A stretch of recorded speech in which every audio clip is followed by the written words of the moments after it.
সালেউদ্দিন শিফাত, আমরা প্রবাসী ভোটারদের ভোট দেওয়া শুরুর বিষয়ে কথা বলছি। এখানে প্রবাসী ভোটারদের যে ব্যালট পাঠানো হয়েছে সেই ব্যালটটা বাতিলের জন্য বিএনপি থেকে আহ্বান ছিল, দাবি ছিল, সেই দাবিকে অগ্রাহ্য করে ভোট গ্রহণ শুরু হয়ে গেল। বিষয়টা আপনি কিভাবে দেখছেন?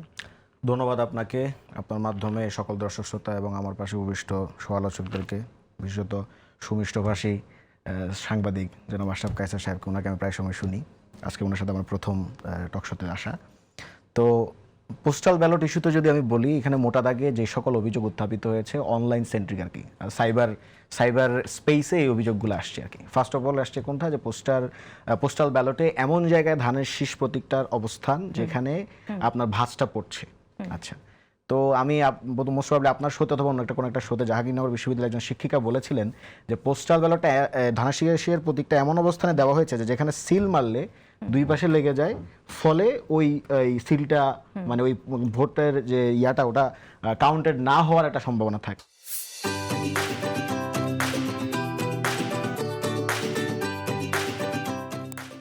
কিন্তু আমরা যেটা জানি যে পোস্টাল ব্যালটে আসলে কোনো সিল টিল মারা হয় না, ওটা আসলে টিক চিহ্ন দেওয়া হয়। আচ্ছা, তো সেকেন্ড যেটা ইস্যু সেটা হচ্ছে আপনার টাইম ইস্যু। না, ব্যালট যে অনেকের হাতে চলে গেল সেই অভিযোগটাও ছিল। হ্যাঁ, সেই প্রসঙ্গে আমি আসছি। ব্যালট যে অনেকের হাতে চলে গেল, এটা একটা কারণও আছে।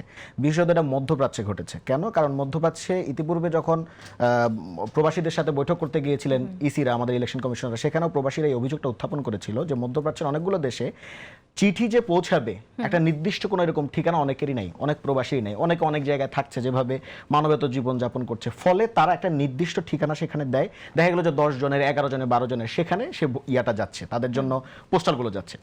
এখন এই যে ব্যালটগুলো যায়, সেগুলো যে আবার যে কেউ চাইলে রিসিভ করতে পারবে, ব্যাপারটা মোটো এরকম না। যদি আমরা দেখছি ফেসবুকে একজন পোস্ট দিয়েছিলেন যে আমার পোস্টাল আমি অন্য একজন রিসিভ করছে, আমি রিসিভ করি না, এরপর এটা অনলাইনে রিসিভ দেখাচ্ছে এবং দেদারসে সবাই শেয়ার দিছে, যদিও ওই লোক আওয়ামী লীগের লোক এবং দেখলাম দিন রাত 24 ঘন্টা আওয়ামী প্রপাগান্ডা ছড়াইছে। But however we need to verify the claims. First of all, আপনি যখন পোস্টাল ব্যালটটা রিসিভ করলেন, এরপর আপনাকে প্রবাসীরাই জানাচ্ছে আপনাকে একটা কিউআর কোড স্ক্যান করতে হয়, আপনাকে ছবি তুলতে হয়, সেলফি তুলতে হয়, এবং এই দুইটা করার পরে দেন আপনার যে সফটওয়্যারটা ওটা অটোমেটিক্যালি আপডেটেড হয়। এবং আপনি যেই ছবিটা ভাইরাল হয়েছে আপনি সেখানে দেখবেন, সেখানে বুঝাই যাচ্ছে ইট ওয়াজ পেন্ডিং। কারণ যখন কোনো পোস্টাল ব্যালট রিসিভড হয় তখন সেখানে সবুজ একটা সংকেত ব্যবহার করা হয়, হলুদ না কিন্তু, ঠিক আছে? তো সেখানে কিন্তু হলুদ সংকেত ছিল, সবুজ সংকেত ছিল না।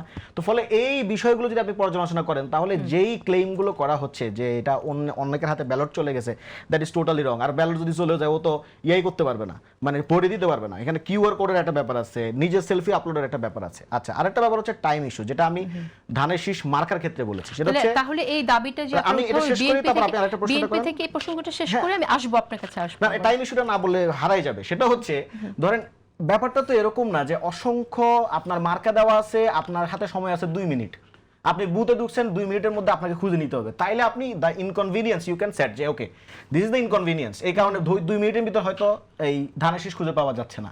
বাট আজকে আপনার মাধ্যমে আমি জানলাম যে পোস্টাল ব্যালটে ভোট দেওয়া শুরু হয়েছে আজ থেকে, তার আগে মানুষজন ওই ব্যালটটা রিসিভ করতে পেরেছে, তাহলে সময়টা তো আছে।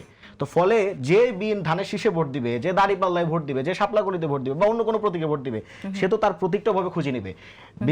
প্রশ্নটা হচ্ছে ইন্টেনশন। আচ্ছা, এটা একটা বিষয়। সেকেন্ড পয়েন্ট যেটা, সেটা হচ্ছে যে সেক্ষেত্রে প্রবাসী ভোটারসরা কিন্তু ইশতেহারটা বোঝার আগেই তাদেরকে ভোট দিতে হচ্ছে। দ্যাট আই এগ্রি, যেটা আশরাফ কায়সার সাহেব বলেছেন যে ঠিক আছে, এই জায়গাটা একটা গলদের জায়গা আছে। এখন আমার ইস্যুটা হচ্ছে, এর মানে এই না যে শুধু ইশতেহার দেখে যে ভোট দেয় তা না। ধরেন রাজনৈতিক দলগুলোর আচরণ বিগত সময়গুলোতে এবং সংস্কারপন্থী অবস্থান আছে কিনা, বা যেরকম বাংলাদেশ মানুষজন দেখতে চায় সেই অবস্থান তারা দেখাচ্ছে কিনা, সেটা একটা বিবেচ্য বিষয়। তবে আমি ওই কথা শোনার সাথে এগ্রি করি যে আসলে ইশতেহারটা হয়ে গেলে দেন হচ্ছে এটা জরুরত ছিল।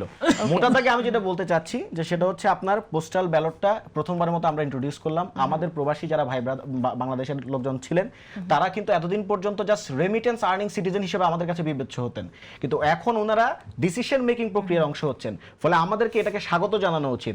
শুধুমাত্র এই ধরনের যে সকল বিতর্ক, যেগুলো আনফাউন্ডেড কিছু কথাবার্তা বলে, যদি এটা নির্বাচনকে প্রভাবিত করে, তাহলে এটা নিয়ে আমাদের সেটা বলেন, আপনাকে তো রিজনগুলো দেখাতে হবে। কিন্তু আপনি ইফ ইউ ক্লেম এভরিথিং, যেগুলো আপনি ক্লেম করেছেন এবং সেগুলো যদি বারবার ডিবাঙ্কড হতে থাকে, তাহলে সেই ইস্যুগুলোকে বারবার সামনে এনে পোস্টাল ব্যালটটাকে প্রশ্নবিদ্ধ করা ঠিক না। ঠিক আছে, অনেক কিছু প্রশ্নবিদ্ধ হচ্ছে। সোশ্যাল মিডিয়ার কথা হলো, আপনি যখন এই বিষয়ে কথা হচ্ছেই সোশ্যাল মিডিয়া প্রসঙ্গে, তাহলে আমি একটু বলতে চাই যে আমরা আজকে একটি বিষয় দেখলাম, সেটা হচ্ছে যে নাহিদ ইসলাম আপনাদের দলের প্রধান, তিনি ডোমিনিকান রিপাবলিকের একটি তিনি সিটিজেনশিপ নিয়েছেন, এরকম একটি তথ্য সোশ্যাল মিডিয়ায় ঘুরছে। আপনি কি কাইন্ডলি এটা বলবেন যে হ্যাঁ, তো ওইটা আমিও দেখছি, ডোমিনিকান রিপাবলিকের একটা পাসপোর্টের জিনিস তাকে দেওয়া হয়েছে। আচ্ছা, এখন বলেন যে কোনো দেশের পাসপোর্ট করতে হলে তো অফিসে যাইতে হবে, ছবিটা তুলতে হবে। এখন ওই ছবি তো ফেসবুক থেকে আর নিয়ে দিবে না। নাহিদ ইসলামের যে পাসপোর্টের ছবিটা আমরা দেখতে পাচ্ছি, ওই ছবিটা হচ্ছে ফেসবুক থেকে নেওয়া, ওনার একটা প্রোফাইল পিকচার। তো ঠিক আছে, তো ডোমিনিকান রিপাবলিকের লোকজন এত গাধা হয়ে গেল, এত স্টুপিড হয়ে গেল যে ফেসবুক থেকে নেওয়া একটা ছবিরে দিয়ে তারা পাসপোর্টের ছবি বানাই দিল। টোটালি একদম মানে আনফাউন্ডেড কথাবার্তা, এবং এগুলোর মাধ্যমে আমরা দেখতে পাচ্ছি যে একটা রাজনৈতিক দল, নির্দিষ্ট রাজনৈতিক দল, তারা এগুলা দিয়ে অপপ্রচার চালিয়ে যাচ্ছে যে অমুক দ্বৈত নাগরিকতা। আপনি প্রমাণ করেন, আপনার যদি আপনি বলতে চাচ্ছেন এটা কোন একটা রাজনৈতিক দল করেছে? হ্যাঁ, অবশ্যই কোন একটা রাজনৈতিক দল করেছে।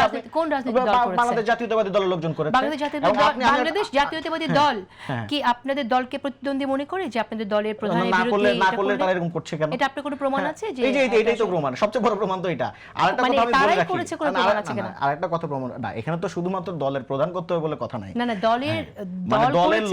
দলের লোকজন যখন করবে তো এটার মানে তো এটাই দাঁড়ায়। আর আরেকটা বিষয় আমি আপনাকে বলে রাখি, যদি নাহিদ ইসলামের ডোমিনিকান রিপাবলিকের নাগরিকত্ব থেকে থাকে, তাহলে উনার যিনি প্রতিদ্বন্দ্বী আছেন আরপিও অনুযায়ী, নির্বাচনী আচরণ বিধিমালা অনুযায়ী যিনি প্রতিদ্বন্দ্বী আছেন, তিনি তো চাইলে এগ্রিভ পারসন হিসেবে উনি এই বিষয়টা তুলে ধরতে পারেন। কমিশনের ট্রাইব্যুনালে যান, আপনি আদালতে যান, কোন জায়গায় গেলেন না, আপনি এটা ছেড়ে দিলেন আপনার। আচ্ছা, এটা মাত্র তথ্যটা সোশ্যাল মিডিয়ায় এসেছে, আপনি ক্লিয়ার করেছেন। আপনার ধন্যবাদ আপনাকে সালাউদ্দিন শিফা।